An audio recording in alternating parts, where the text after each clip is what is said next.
Hi, Sarah. Thank you for having this chat with us. We'll just get to know you a little bit more and what you do. So why don't you tell us what made you start Umoya, or how did your personal journey lead to Shibori and handmade textiles?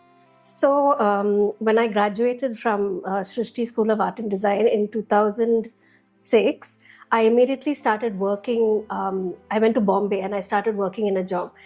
And it was unfortunately such a horrible experience. Like, they were so mean, or maybe it's just me, but I basically ran with my tail between my legs back to Cochin.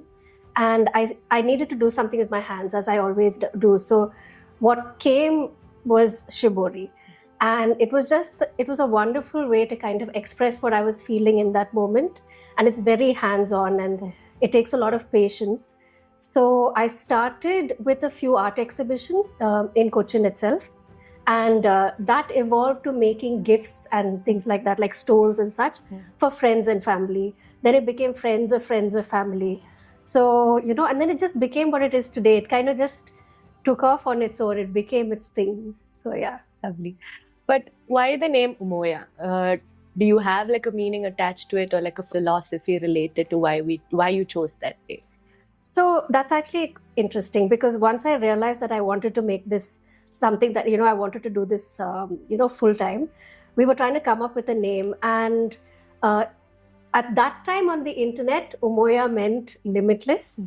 And I love the idea of limitless because it implies that there's no boundaries and you can just keep doing what you want. And at that time, I had dreams and, and all these plans and everything. So it was perfect for me. And plus, I really liked the way it sounded. It was very different, like it rolled in the mouth. And, so. However, now if you check the internet, it means spirit, which honestly I'm perfectly fine with, because my business has been like this spirit or person that's accompanied me for the past 18 years. I think on your website, you mentioned that you use a Japanese method called Shibori, which is, I think, if I'm right, twisting, tying, and folding material to create textures. Yep. What is one thing that you think people rarely appreciate about this method, or what makes it more magical than what people realize?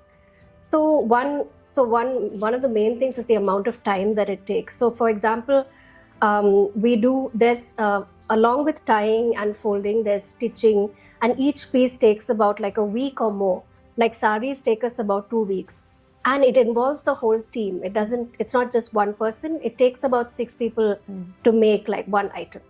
So, and for us, when we open up the piece, that's what's magical, because there's this unpredictability to the technique.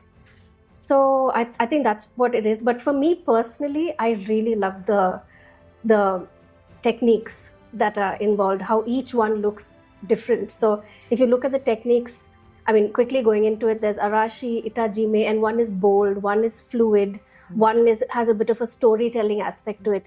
So when you put all these together, you can really narrate this kind of a story on your fabric. So I find that really magical. Yeah, and you just mentioned how every piece is unique and you can't really expect what will come out once open it. Yeah. So then with the current market and how fast fashion kind of comes up with trends that disappear within a day, like have there been any like compromises you've had to make? Or if so, what are they? So definitely, when I started, I used to focus a lot more on what I wanted to do, and that sort of like what my mood was and such. But then as the years have gone by, I'm concentrating a lot more on what works in the market. There's a lot of research involved, lot of like regarding the color of the season and things like that. However, in every 10 pieces, let's say, I make about 8 pieces that is for the market. And then I have 2 pieces that's absolutely wild. And if those go, then there's like a bit of like sort of like, oh my, one of my original pieces kind of went. I think you mentioned that you work with women, like especially from the local community, if I'm not wrong.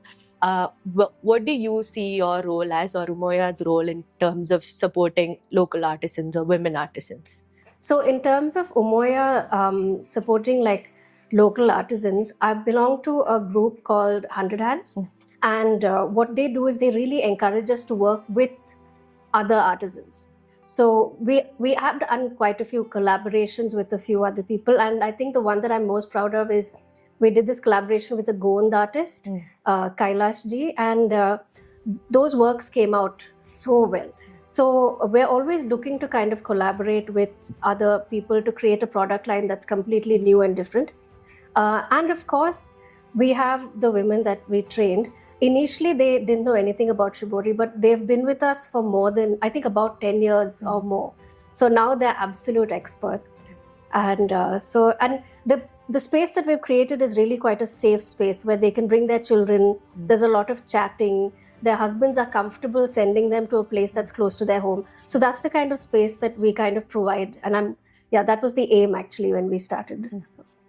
Just to kind of end our conversation, if a new entrepreneur is kind of getting into or starting their own business, is there some piece of advice or like a myth you would like to burst?